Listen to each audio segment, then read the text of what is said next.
Durante o ano de 2021, realizamos dezenas de entrevistas com profissionais das mais variadas áreas da cultura. Eles falaram das suas origens, das suas carreiras, dos seus projetos artísticos, das suas vidas, enfim. Foram momentos deliciosos e enriquecedores. Pois é. Então nós resolvemos selecionar alguns desses momentos e exibi-los novamente. São revelações de artistas que sempre nos encantam com seus trabalhos, suas trajetórias e suas formas de encarar a vida. Difícil foi selecionar esses momentos, né, Cris? Nem fale, dificílimo. Enfim, convidamos vocês para curtir junto com a gente. E começa já. Bom programa! Avenida Brasil. Agora eu vou ter que ler, porque tem tanta informação aqui sobre isso que eu vou ter que ler. Avenida Brasil foi traduzida para 19 idiomas, exibida com sucesso em mais de 150 países. A mineira foi parar no Cazaquistão, né? Em Vietnã. Portugal, Grécia, França, Rússia, Vietnã. Agora, nessa trama, um dos motivos, uma das razões de sucesso, que parecia que havia uma química muito especial entre o elenco e parecia que havia uma liberdade maior nas atuações. Há uma impressão isso ou isso é verdade? Acontecia mesmo? Não, era verdade. Eu acho que foi uma...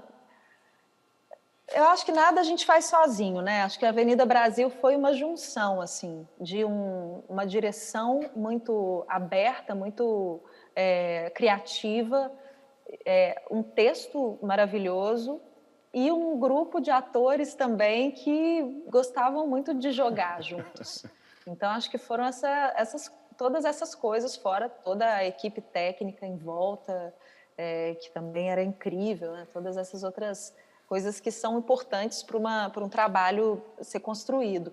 Mas eu lembro que a gente ali, os atores, eles pareciam realmente uma trupe, assim. Então, a gente gostava de jogar, a gente gostava de atuar junto, a gente gostava, se divertia.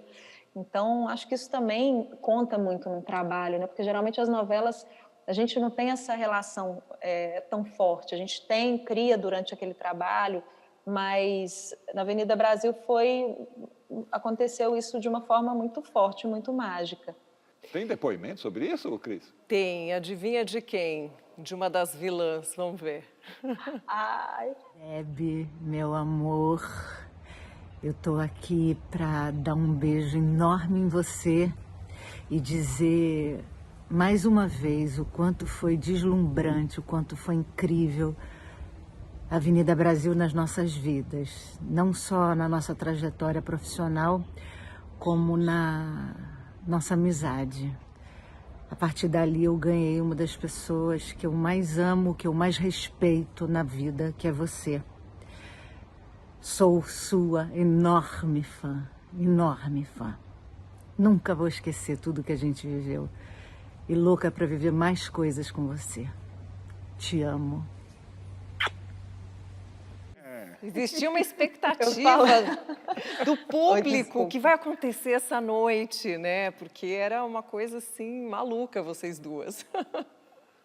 Não, e é impressionante, eu falo impressionante como duas personagens que se odiavam tanto, a gente se gostar tanto na vida. Né?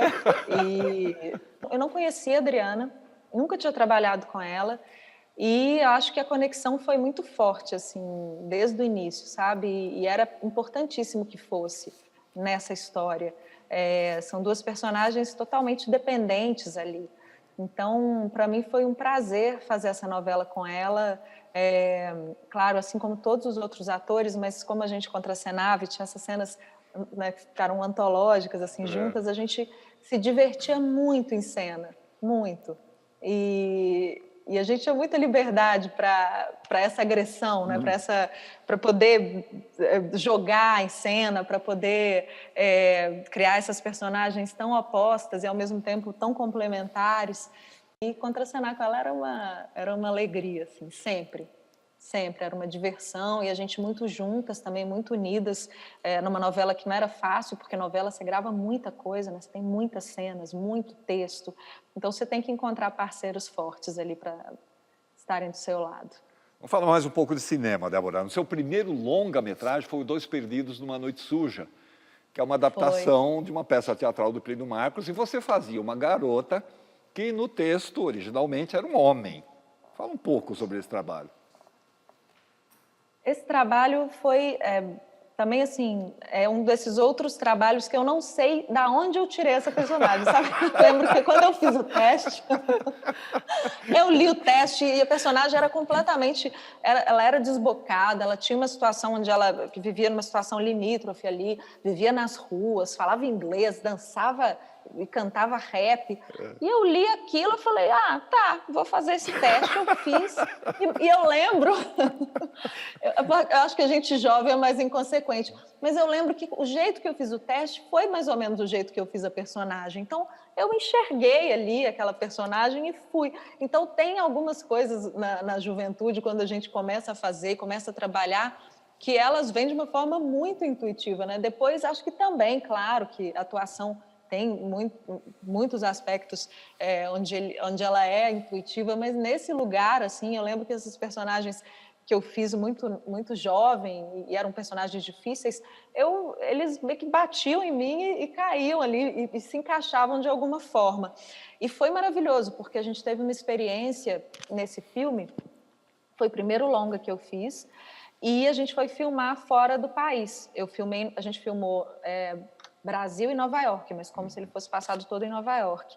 E para mim isso era muito, muito mágico também, porque o cinema também é uma das grandes paixões do meu pai.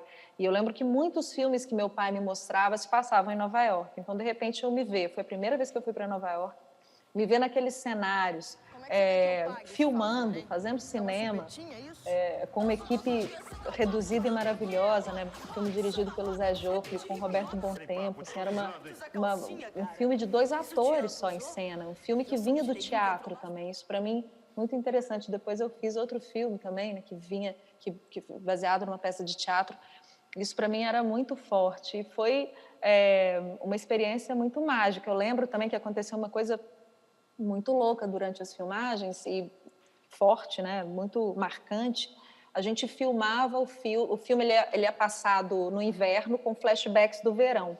Então a gente foi para Nova York no verão. A gente filmou no verão, com a cidade linda e efervescente, linda, e as pessoas na rua. E a gente voltou para o Brasil, filmamos tudo que era filmado no Brasil, que era no estúdio, e a gente ia voltar no inverno. Durante esse meio tempo, aconteceu a história das Torres Gêmeas. Então, o filme ele ficou muito marcado na história, né? Assim, com uma data muito marcante, porque a gente tem o filme se passando no inverno, a gente passando pelo lugar ali, pelo Ground Zero, por onde as torres tinham caído, e acabou incorporando isso no filme, e com os flashbacks do verão, onde a gente está passeando, e o skyline da cidade. Então, foi algo muito marcante, assim.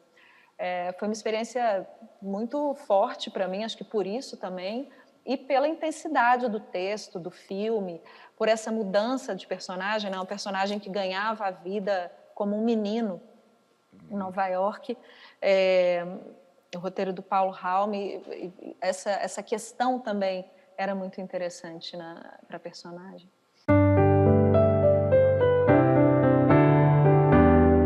Loyola, você chegou a se mudar para Roma porque queria escrever roteiros na Cinecittà. Então a gente preparou um vídeo para falar desses lendários estúdios do cinema. Vamos ver?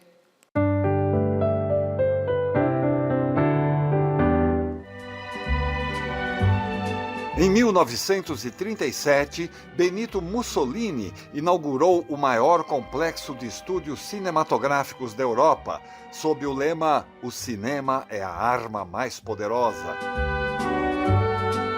A Cinecittà, ou a Cidade do Cinema, foi criada com a clara intenção de produzir filmes de propaganda para o projeto fascista do ditador. Mas depois dos anos 50, com o fascismo derrotado, profissionais do cinema comandaram a era de ouro dos seus estúdios. Filmes como A Doce Vida, de Fellini, Romeu e Julieta, de Zeffirelli, ou Era uma Vez no Oeste, de Sérgio Leone, além de produções estrangeiras como Ben-Hur, Cleópatra ou Agonia e Êxtase, construíram a fama dos estúdios. Entretanto, não apenas de glória sobreviveu a Cinecittà. Parte dela foi destruída na Segunda Guerra e suas dependências chegaram a servir como abrigo de refugiado. Hoje totalmente recuperada, a Cinecittà continua em plena atividade e por lá já passaram mais de 3.000 produções, 90 delas indicadas ao Oscar e 47 ganhadoras de estatuetas. Cinecittà continua fazendo jus à sua grande importância histórica.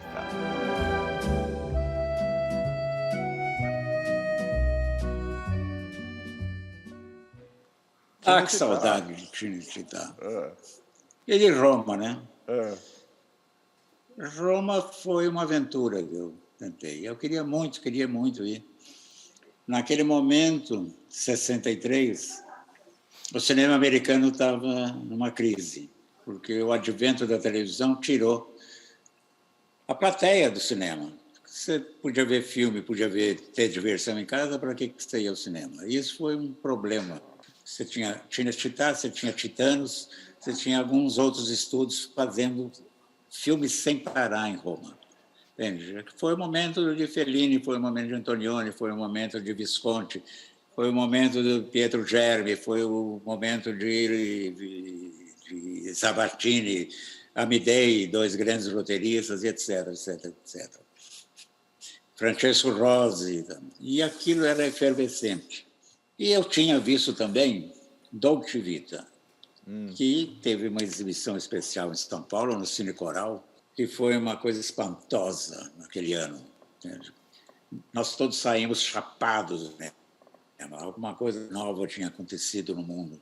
Entende? Que de repente você tinha nobres decadentes, você tinha corrupção, você tinha filadaputismo, você tinha gays, você tinha trans, você tinha tudo que depois, 50, 60 anos depois, é a normalidade hoje.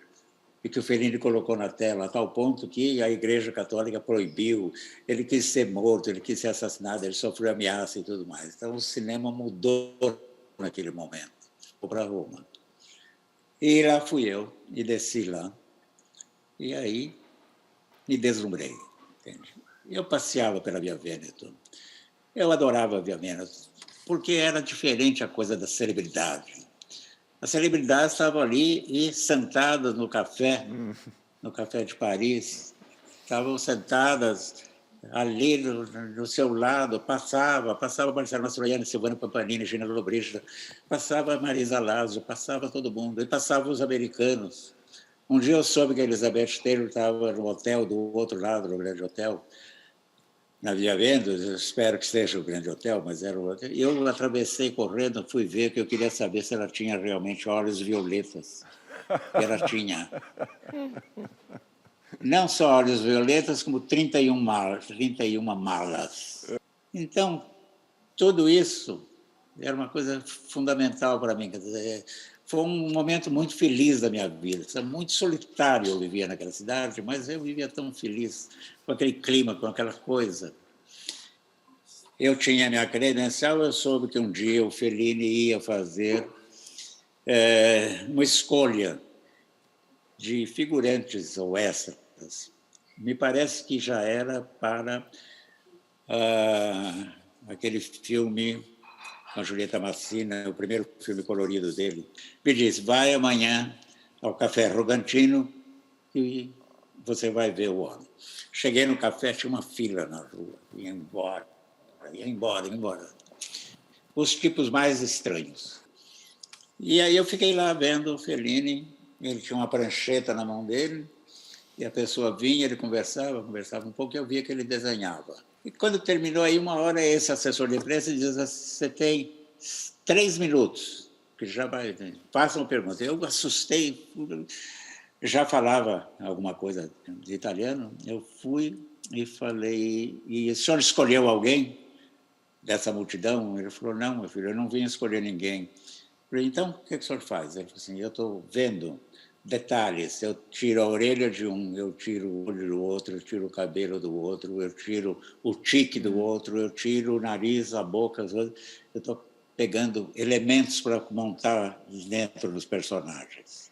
Então, Roma foi esse momento super Deslumbrante na gostoso. sua vida, né? Foi mais uma aventura, foi muito mais uma aventura. Durante o seu período lá como executivo da Poligram, o Raul Seixas e o Paulo Coelho foram chamados, ou sei lá, ou eles foram para Brasília para apresentar o tal projeto da sociedade alternativa que eles tanto falavam. Como é que foi esse episódio? Eles falaram, cara, o pessoal aí do Exército procurou a gente, disse que nós somos a salvação da juventude e que não sei o quê. E Félix, eu digo, cara, não, pô, cara genial, cara inteligente, e quer que a gente vá a Brasília para vender essa história, que eles vão bancar tudo. De cara, eu não vou não, tá? Eu não vou porque eu não estou acreditando nessa coisa, mas não vou proibir de vocês irem, tá aqui passagem. Não, eles não dando passagem, tadinha, tudo. E deram para, quando eles estavam lá, para entrar nas casas dele, que invadiram os apartamentos deles, para mexer em tudo. Aí descobriram a pessoa de papéis, de coisas que eles inventavam aí, mais loucura mesmo, não tinha nada contra o governo, não tinha nada. Mas eles desconfiavam disso e prenderam os dois. Né? Eu consegui soltar o Paulo primeiro, depois soltei o Raul, consegui soltar o Raul também. A gente tinha umas influências aí com as pessoas que eram conhecidas nossas, mas foi barra pesada. O Paulo ficou muito traumatizado durante muitos anos, nervoso. E também, quando eles foram presos, os amigos se afastaram. Tipo, não, eu não quero ficar junto desse cara, não, que vai pintar ruim para mim também.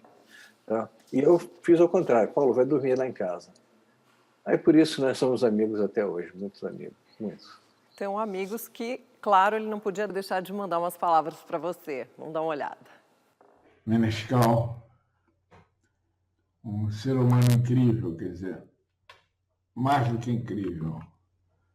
Foi um verdadeiro mentor para mim, durante a minha vida inteira, em diversas circunstâncias, como profissional, como, enfim, como uma pessoa ética, um ser humano, como eu disse, único. Então, eu não tenho feito nada para ninguém durante esse período. Tenho achado que ficar em silêncio é o melhor, mas para o Menescal eu não podia nunca deixar de fazer o que for necessário. Você fez da tua família um núcleo de bondade, de amor. E o seu sucesso no Japão é extraordinário.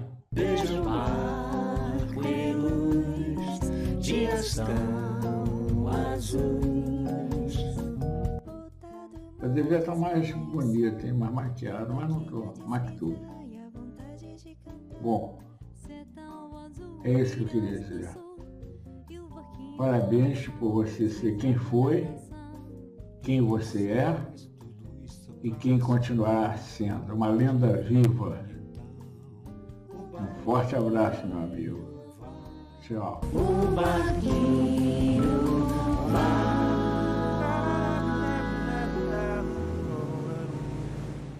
As coisas que vocês conseguiram, impressionante. Olha, consegui hoje uma entrevista, umas palavras do Paulo Coelho, é difícil, cara. Ele está se escondendo um pouco do mundo. Assim, ele está vivendo só o mundo dele agora ali, com os livros dele. Puxa, olha, eu quero muito uma cópia desse programa. Né? A gente vende para você. A gente vende. Legal. Mas olha esse Atílio. Olha, muito obrigado por vocês terem feito isso. Nem sei como é que falar, cara, nem sei.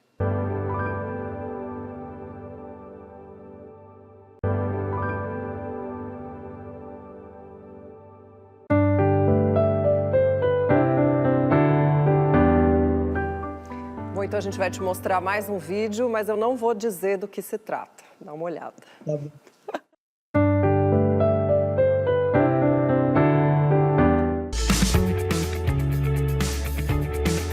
Diz a lenda que no ano de 490 a.C., um soldado grego correu 40 quilômetros das planícies de Maratona até Atenas para levar a notícia da vitória sobre os persas. Dessa história nasceu a chamada Maratona. Na modernidade, a disputa aconteceu pela primeira vez como esporte nas Olimpíadas de 1896, realizadas justamente em Atenas. Hoje, mais de 500 maratonas são realizadas por todo o planeta. Mas a primeira participação feminina só aconteceria em 1967, na Maratona de Boston, com a pioneira Catherine Sutzer. E apenas em 1984, em Los Angeles, elas puderam participar oficialmente da disputa. Desde 2009, Zélia Duncan vem participando de maratonas em vários países. E pela sua disposição, podemos ficar tranquilos, pois determinação e fôlego certamente nunca lhe faltarão, nem nas pistas de corrida e nem nos palcos.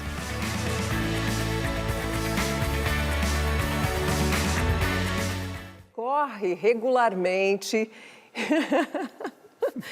Que delícia. Hoje eu corri de manhã na esteira. A corrida virou, gente, para mim um top 5, assim. Chegou furando a fila também. Uma maratona é uma coisa excepcional, sabe, na vida, assim. Eu comecei a querer sentir o meu corpo nessa situação. E quem me inscreveu numa maratona a primeira vez foi o próprio Drauzio, que é um maratonista. Ele disse: soube que você fez uma meia maratona, vou te inscrever numa inteira. Não, jamais vou conseguir. E aí comecei a treinar. Tenho uma grande amiga que é a Michele Negri, que é para quem eu mando um beijo, que me estimulou e me estimula até hoje. Ela até hoje me escreve. Tem 2 filhos, mora em Florianópolis. E aí, qual é o treino de hoje? Isso vira você vê, eu joguei basquete, que é um esporte coletivo, mas para arranjar mais 5 colegas, uma quadra e um time oposto ia me dar muito trabalho, né? Então, correr é um esporte extremamente democrático, onde você abre a porta e sai correndo, né? O dia da corrida é um dia de muitas emoções. O dia de uma maratona, você olha em volta, está todo mundo emocionado, porque treinar, a maratona é o treino, né? São 42 quilômetros. Então, se você não treinar, você não vai chegar até o fim, e você tem que chegar bem. Eu sou muito feliz por ser uma corredora. Eu acho que enquanto eu tiver forças, eu vou correr correndo. Eu até disse aqui, eu tive a ideia de eu me transformar em outras correndo. Eu tenho várias ideias correndo, algumas péssimas que eu deixo na pista, mas outras eu trago e eu volto para casa dando telefonemas, anotando coisas. O esporte e a atividade física é uma coisa que, assim, não dá para viver sem, né? Como diz o Drauzio, é que nem escovar o dente, você tem que acordar e fazer. Maratona é outra grande paixão minha. Obrigada, amei a matéria. Eu também sou muito ligado em maratona. Eu vejo sempre pela televisão. Fico exausto. Mas tem sempre um que vem lá do fundo, não tem? Quando está acabando, guarda alguma energia. Aí eu começo a chorar, cara. Eu de casa fico... É lindo. Elifas, vamos continuar a nossa conversa e falando sobre os anos 70. Você saiu da editora Abril e foi trabalhar na chamada imprensa alternativa, os jornais nanicos, que era como se chamavam na época, né? E você se engaja fortemente na luta contra o regime militar. Foi um despertar de consciência social também aí nesse momento, mais forte ainda do que você tinha já recebido na Abril? Sim. Eu mesmo, durante o período em que eu trabalhei na Abril, hoje é público isso, eu posso contar, eu fiz o jornal Libertação, que era clandestino na época, e por um período curto, mas fiz. A minha consciência naquele momento era de que só faria sentido para mim uma luta que pudesse restabelecer a democracia no Brasil, a liberdade de expressão, e que pudesse combater a tortura e o assassinato de opositores do regime militar. Isso, para mim, era uma decisão clara, eu não tinha dúvida mais sobre isso. Mas eu continuava diretor de arte da Abril Cultural. E quando eu fiz a opção de fundar com Raimundo Pereira, Fernando Gasparian e outros jornalistas o jornal Opinião, no Rio de Janeiro. Eu fiz isso, o Tarek foi meu companheiro desse período, a gente saía daqui às sextas-feiras, depois do trabalho, para fechar a Opinião no Rio. Muitas vezes a gente sofria abusos, sofria torturas, sofria pancadas e falta, mas a gente fazia e resistia. Ali, por volta de 73, eu fui muito pressionado, porque eu era diretor de arte da Abril Cultural e assinava a direção de arte do jornal Opinião. E, pressionado, eu preferi me demitir da Abril e me juntei ao pessoal da Opinião para fazer aquilo que eu tinha decidido que faria com a minha vida profissional. Havia claros sinais de que essa decisão me levaria onde levou, e até hoje trago as consequências dessas decisões, mas não arrependo de nenhuma delas, né? Quando penso na forma que vivo hoje, com as dificuldades que vivo hoje, eu penso no passado e penso que tudo foi como deveria ser. Eu não mudaria absolutamente nada. Essa luta continua, eu continuo nesta mesma trincheira e não mudei de lado e nem mudei de opinião a respeito da barbárie que estamos vivendo hoje nesse país. Mas, Elifas, vários jornalistas com quem você conviveu foram perseguidos, presos, alguns até desapareceram. Como é que era viver nessa pressão que você diz e, por que não dizer, esse medo, né? Eu vivi amedrontado por muitos anos. Eu fui perseguido e só não fui preso nem eliminado porque, em algum momento, eu decidi que eu poderia, numa das suas perseguições, eu, em vez de ir para a minha casa, para o meu apartamentinho na Rua Pio XI, eu fui para a casa que eu havia comprado para minha mãe e, graças a isso, eu não fui capturado, né, naquela noite. E isso já ainda trabalhando na Abril, né? E a minha mãe, surpresa, assustada com a minha chegada naquela hora da noite, eu estava fazendo um cenário para o Martinho da Vila no Teatro Zácaro, ali na Avenida Rui Barbosa, quando eles me seguiram para me prender e certamente desaparecer comigo. Mas não conseguiram fazer isso, né? Porque a minha mãe acordou os vizinhos todos, enfim. E no dia seguinte me prenderam, né? Me levaram para o DOPS, mas eu já tinha, felizmente, comprado um telefone para minha mãe, que era caríssimo naquele período, né? Na década de 70, e eu consegui falar com Mariano, Expedito Mariano, que era secretário de Dom Paulo Evaristo Aires. Então, quando eu cheguei no DOPS, Dom Paulo já estava lá, e isso já era um sinal de que eu não desapareceria, enfim. Mas isso foi durante o período de fazer a arte de opinião e de todas as noites. Havia um tipo de tortura horrorosa que era o seguinte: a gente trabalhava a sexta à noite toda, trabalhava o sábado à noite toda para o jornal rodar no final do dia de sábado, para que na segunda-feira tivesse nas bancas. E eles nos prendiam para que a gente não dormisse sábado também. Isso quando não batiam, né? Quando eu fiz a capa do Opinião sobre a missa do Alexandre Vanuc, que Dom Paulo celebraria aqui na Sé, eu aprovei na redação o desenho em traço, preto e branco, e eu tinha direito a uma cor na gráfica. Quando o censor viu o cardeal vermelho saindo da máquina, ele já começou a me bater ali mesmo, né? E eu tive que fugir e me escondi, né? Pois eles não me acharam. Mas, enfim, era um pouco isso. A gente vivia amedrontado, né? Tudo era muito assustador, porque a polícia política daquele período era cruel, era perversa mesmo. E o fascismo seguiu, o fascismo está aí. A herança do que nós estamos vendo hoje vem de lá, vem desse período. Eu comecei também em novela. Quando eu fui fazer um teste, eu tinha 15 anos. E a Rádio Guaracá surgiu em Curitiba, eles abriram um teste, queriam fazer um casting, né? E lá fui eu, passei em primeiro lugar. Apenas eu não tinha voz ainda formada e tudo mais, né? Só tinha 15 anos, então ficava fazendo papéis de garoto no teleteatro. E eu sabia tudo já, só porque eu já conhecia de ouvido tudo que eu tinha visto. Então passou tudo para o papel num instante. Fiz o teste assim rapidamente e passei a ser um profissional de rádio. Com essa idade, com 15 anos de idade. Mas no meio disso tudo, quer dizer, entre cantar nas casas de tolerância, entre a rádio, as radionovelas, não sei o quê, tem o circo também. Você teve uma passagem pelos irmãos Queirolo?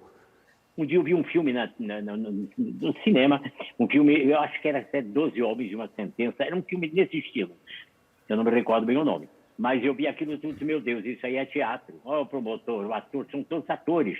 Tem o réu, meu Deus do céu, eu vou fazer direito.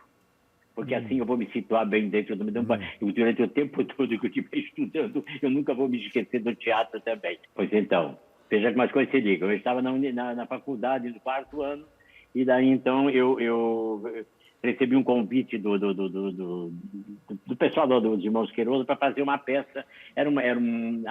Às terças, quartas e quintas eles faziam como é que era? Palco e picadeiro, né? A primeira parte era de circo, no picadeiro, e a segunda era uma peça. Então eu digo, eu vou lá fazer, eu vou fazer. E comecei a ir lá.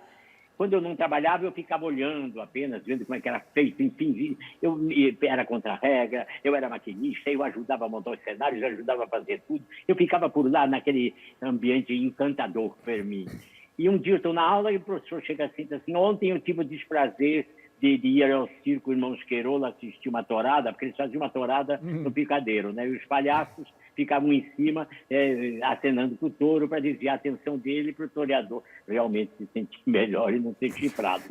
E eu era um desses palhaços que ficava lá em cima da grade fazendo palhaçada para o touro desviar do caminho.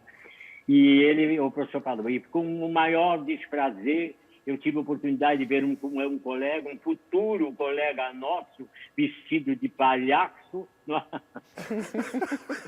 trabalhando no negócio. Aí eu me levantei e disse, professor, antes que o senhor tenha que dizer, eu gostaria de dizer que sou eu. E queria dizer para o senhor também que, nesse momento, eu me despeço da universidade. Muito obrigado a todos e até logo. E fui-me embora. E nunca mais voltei. Não só no circo, mas no teatro também. Você começou a trabalhar muito cedo e fazia de tudo, né? Escrevia, atuava, dirigia, produzia. Chegou até a montar um próprio teatro, né? Resume pra gente essa intensa atividade teatral que foi um sucesso lá em Curitiba, né? O Teatro Guaíra inaugurou em 1954. Reinaugurou em 1950. Inaugurou, era o Espaço Novo. E para lá aconteceu que houve uma semana em que a EAD aí de São Paulo, veja bem, a EAD de São Paulo, do professor Alfredo Mesquita, os alunos se apresentavam fazendo peças lá, o Despertar da Primavera, enfim, peças assim. E eu lá, maravilhado, assistindo, já dentro do Teatro Guaíra, trabalhando como funcionário público, falei com o professor Alfredo e disse para ele, professor Alfredo, eu gostaria tanto de estudar, de fazer o curso de teatro na escola. Você vai ser recebido com muito prazer. Arranje um emprego para ficar em São Paulo, para garantir a sua vida, e vá para lá que nós estaremos esperando você de braços abertos. Cheguei em casa, caí na tolice de contar. Contei, todo mundo, não, mamãe chorando de um lado, os irmãos de outro, meu Deus, não vai, você não pode ir embora, São Paulo é uma cidade muito grande, enfim, quando eles deveriam dizer, vai, Ari, a gente segura a barra para você, aqui eles diziam, não vá, então eu fiquei em Curitiba. Aí eu digo, o que eu vou fazer aqui, meu Deus do céu? eu vou fazer um teatro para trabalhar. E tinha um teatro, um espaço que foi numa praça, e eu consegui aquele espaço para mim, a duras penas, porque todo mundo achava um absurdo botar um teatro lá, enfim, e fiquei com aquele teatro. E naquele teatro eu arranjei, todas as pessoas que gostavam de teatro em Curitiba, gente nova que nunca havia pisado no palco, e nós começamos a fazer nosso trabalho. Praticamente respirava-se 24 horas por dia. Todas as companhias que iam a Curitiba representar sempre iam ao nosso teatro para assistir o que nós fazíamos. Havia esse intercâmbio, eu provocava tudo. E consegui reunir um elenco bom. Fizemos durante um trabalho assim, de 10 anos, um trabalho que deu início a um semi-profissionalismo dentro da nossa profissão em Curitiba.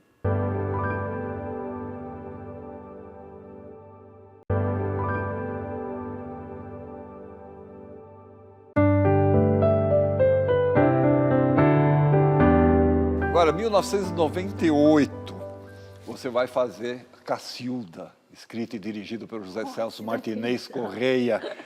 E você vai interpretar quem? O maior mito do teatro brasileiro. Vocês, inclusive, reproduzem o Esperando Godot, a peça em que a Cacilda morreu.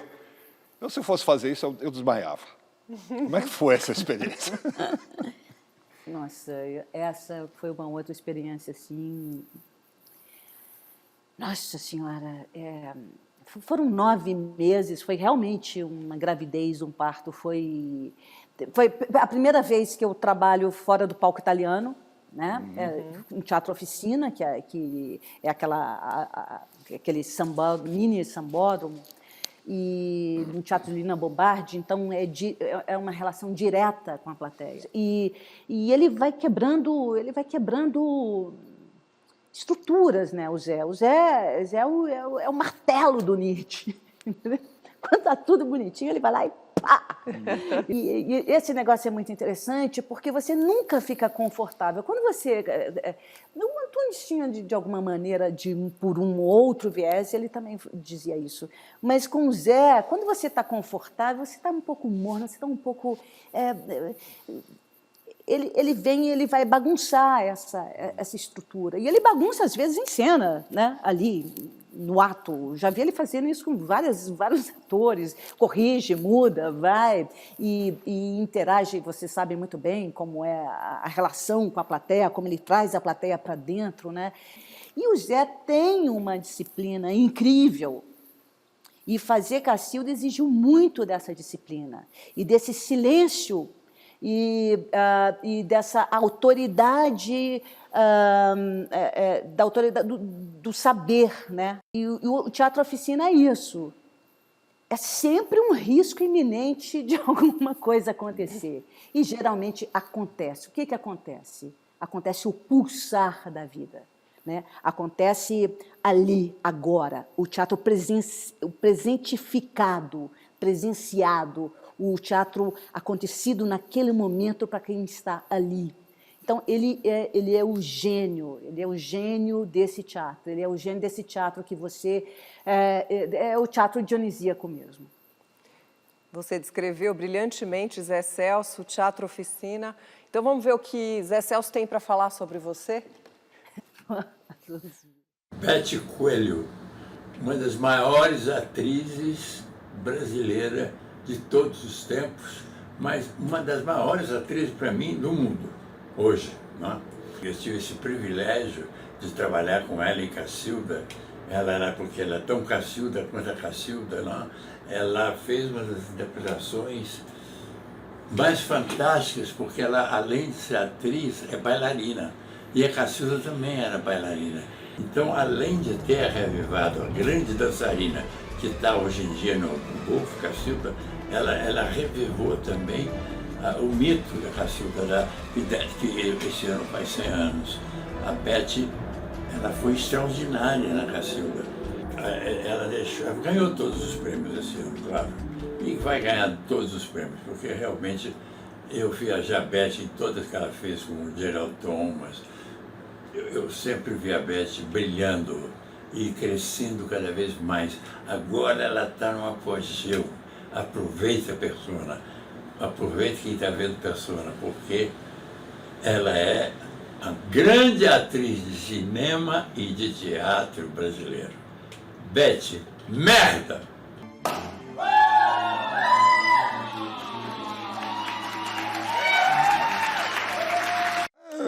Grandes excelsos. Isso, é uma explosão de vida, né? É uma É. explosão de vitalidade, de... Ah, não, e o que ele falou, nem vou falar, porque não vou falar. Isso que... o prêmio é esse, né? Isso é um prêmio. Eu recebi vários prêmios de vocês hoje. Eu estou até... não sei nem como eu vou dormir hoje, hein? Eu estou preocupada. Tem que baixar, tem que voltar aqui, entrar na realidade, porque isso sim, ouvir um negócio desse, eu vi o que eu vi de todas essas pessoas, essas estrelas, essas pessoas, esses pensadores brilhantes, incríveis. Isso sim é um prêmio.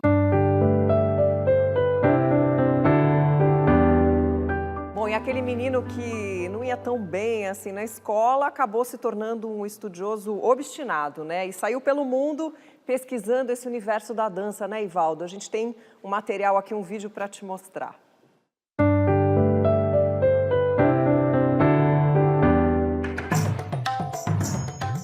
No princípio, era o gesto. Os grunhidos de nossos ancestrais serviam apenas para chamar a atenção, pois era o gesto que realmente comunicava. Conforme evoluímos, fomos substituindo os gestos pelas palavras, mas ainda hoje os reconhecemos, num aceno de adeus, num sinal de positivo ou num aperto de mãos. Os mudras indianos surgiram há 6.000 anos e compõem um conjunto de gestos com propósitos e significados definidos, executados na medicina ayurveda e na yoga como instrumentos de equilíbrio físico e mental. Na dança clássica indiana, os mudras são incorporados às coreografias e servem à narrativa, exprimindo ideias e sentimentos como sabedoria, amizade, harmonia ou coragem. Ivaldo Bertazzo viajou para a Índia por mais de 20 anos para aprofundar seus estudos nessa forma de expressão e aplicá-la nas suas criações e no seu método de trabalho. Uma união da bela arte da dança com as saudáveis práticas de utilização do corpo e da mente. Não é mesmo um processo interessante? Que edição bonita que vocês fizeram, muito bom, adorei. Você sabe que eu conheci a dança indiana? Aqui, às vezes, vinha uma ou outra grande dançarina da Índia. Mas eu estava em Paris fazendo um curso e me falaram, vai conhecer essa senhora que dá dança indiana. Quando eu cheguei lá, eu falei, eu não sei usar nem a face, nem a mão, como linguagem, como algo, da mesma forma que eu falo, que eu uso a palavra, o indiano usa a face e a mão e as percussões, ou seja, as extremidades, para ampliar a capacidade e enriquecer a comunicação. E aí eu falei, não, eu vou aprender esse trem. No ano seguinte eu fui para a Índia, isso era 1976. Contudo, eu fui aprendendo essa linguagem das mãos e é interessante que hoje, e até hoje eu uso, como um trabalho num plano cortical. Por exemplo, todas as questões de memória, hoje meu trabalho se inscreve nisso, da nossa dificuldade, com esse medo que todos temos do alemão que nos ataca, né? Então, toda a linguagem de mãos amplia na massa cinzenta a capacidade de armazenamento da memória. Queria que você desse um exemplo, mostrasse alguma coisa, como é que você exemplificaria essa questão do gesto com a utilização das mãos? Por exemplo, os meus olhos, que aqui te vê, eles tentam trazer na memória a lembrança dos peixes, das aves e de um guerreiro que, de frente, a diversidade luta com energia. Enfim, você vai usando os mudras em diferentes posições e a face, né?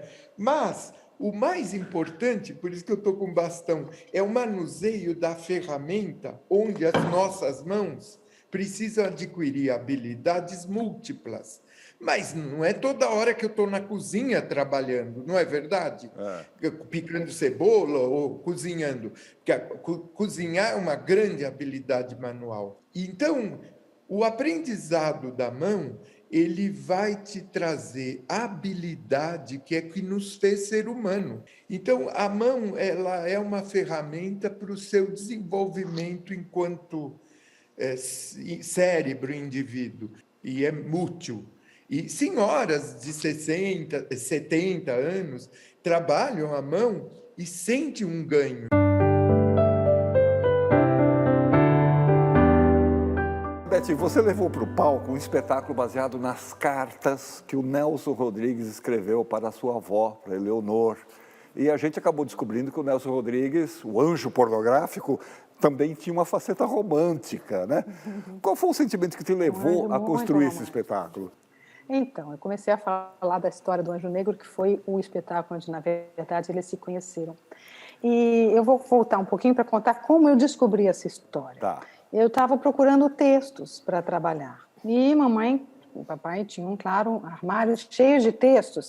E eu abri e comecei a procurar. De repente, eu vi um livro verde, uma capa verde, me chamou a atenção, eu peguei. Quando eu peguei, era o original da peça Doroteia, com uma dedicatória de próprio punho do Nelson Rodrigues, uma foto do Nelson e da vovó. Eu falei, que é isso? Nossa, que raridade, que tesouro, né? E eu fiquei fascinada pela história. Aí minha irmã, mas tem as cartas. Eu falei, que cartas?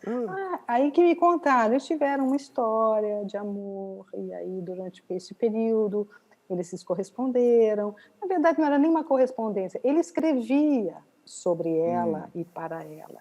E aí, quando terminou essa história deles, ele mandou tudo para ela.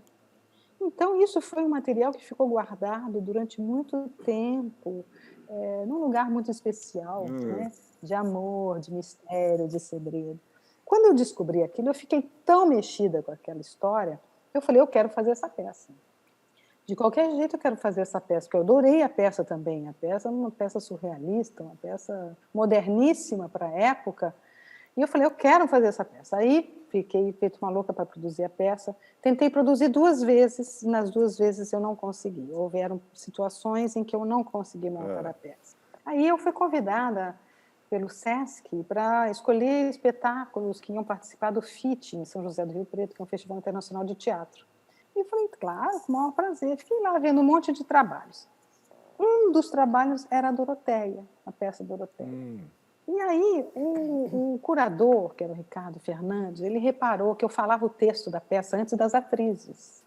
Ele achou aquilo estranho e falou assim, peraí, qual é a sua história com essa peça? Você está falando o texto antes das atrizes? O que é isso? Eu contei para ele, essa peça foi escrita para minha avó, eu já tentei fazer 2 vezes e não consegui. Então, é um desejo que eu tenho, mas não aconteceu, paciência, entreguei para o tempo. Aí ele falou assim, então eu queria convidar você oficialmente para criar uma performance sobre a sua relação com essa peça.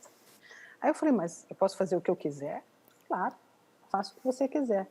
Então eu não quero falar da peça, eu quero falar do amor que gerou a peça. Posso? Pode fazer o que você quiser. Aí eu peguei esse material e então criei uma primeira performance sobre essa peça, chama-se Doroteia Minha. Essa performance foi apresentada no FIT. Eu fiz algumas apresentações depois em alguns espaços alternativos, no Rio, em São Paulo. E fiquei com isso assim, puxa, tão legal, mas isso assim, eram 40 minutos, não era um espetáculo. Aí eu conversei com uma amiga e falei assim, não, Beth, isso é uma peça, senta e escreve. Aí eu escrevi, acabei escrevendo a dramaturgia inteira, criei um espetáculo, que eu dirigi também, e foi o segundo solo que eu fiz, chamado Doroteia Minha. Doroteia Minha. Em 2015, você interpretou a Frida Kahlo. Poxa, um ícone mundial das artes. Nós preparamos um vídeo sobre ela, olha só.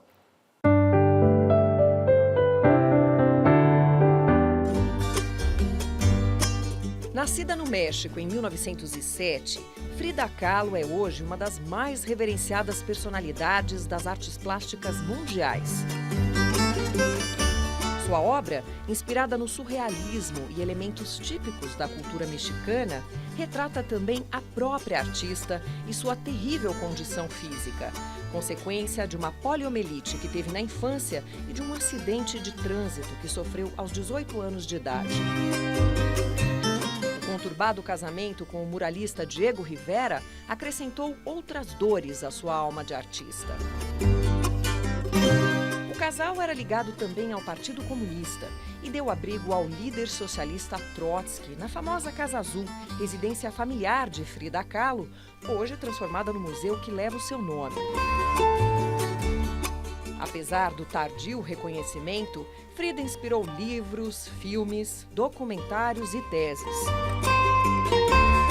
No Brasil, Leona Cavalli interpretou a artista na peça Frida e Diego e não poupou empenho e talento para compor a emblemática figura que encantou também aos brasileiros.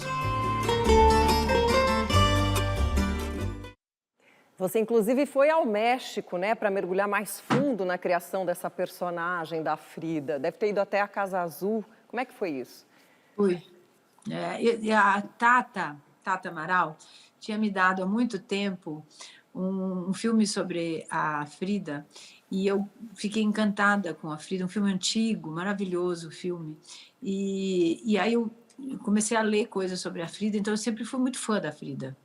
Quando o Eduardo Figueiredo e a Maria Adelaide Amaral me chamaram para fazer, eu não sabia se eu poderia, porque eu estava terminando uma outra peça, enfim.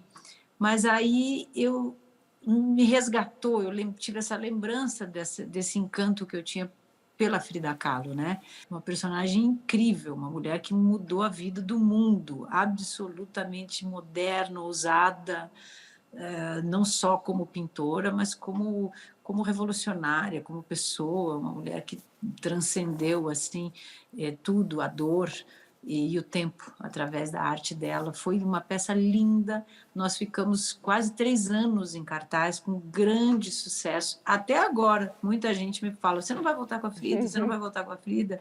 Eu acho até que poderíamos voltar, porque seria ainda um grande sucesso. Quem era o teu parceiro na peça?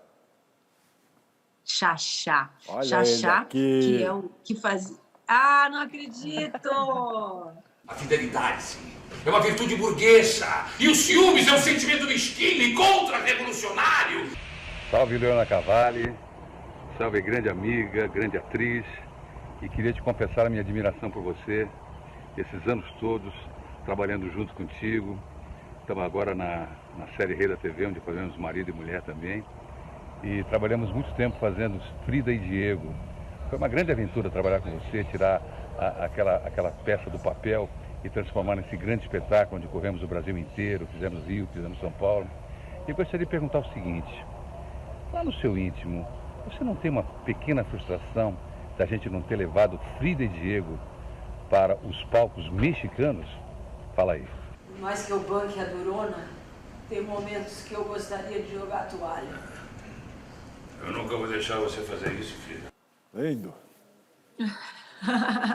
Xaxá, querido, Xaxá.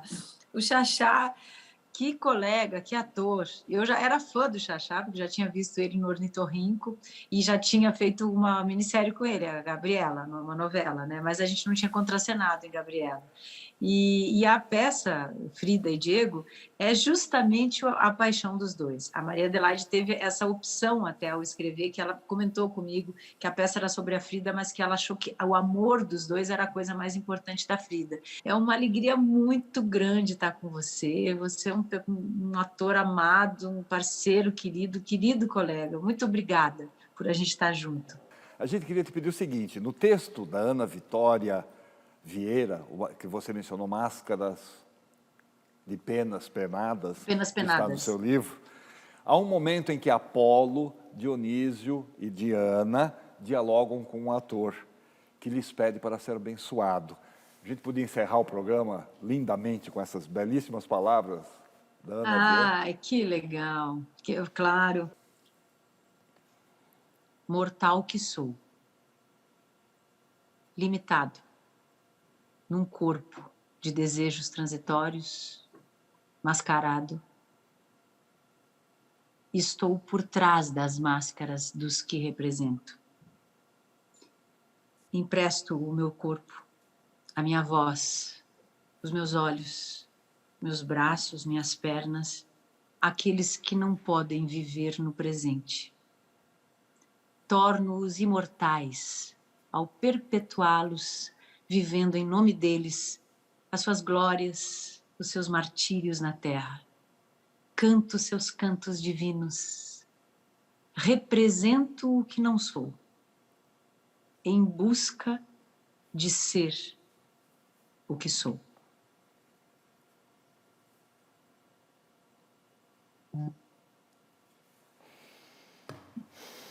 Esse é o ator. Que lindo. A atriz, né? Esse é o ator que representa o que não é, para, no fundo, se encontrar, né? Que eu acho que essa é a grande busca. Não é uma delícia rever esses trechos das entrevistas do Persona de 2021? Então, na semana que vem tem mais. Esperamos vocês. Até lá. Legal, menina. Que lindo! Arrasou, arrasou. Obrigada, que lindo. Ok. Gente, eu não sei como eu vou dormir. Eu vou ter que ficar vendo esses depoimentos horas. Eita. Ótimo, Menescal. Que bom agora... que você gostou. Beleza. Ai, que bom. Maravilhoso, foi lindo. O que eu posso fazer agora depois disso? Vou tomar uma sauna, né? Tomar uma sauna? Ou uma cerveja, sauna, louca.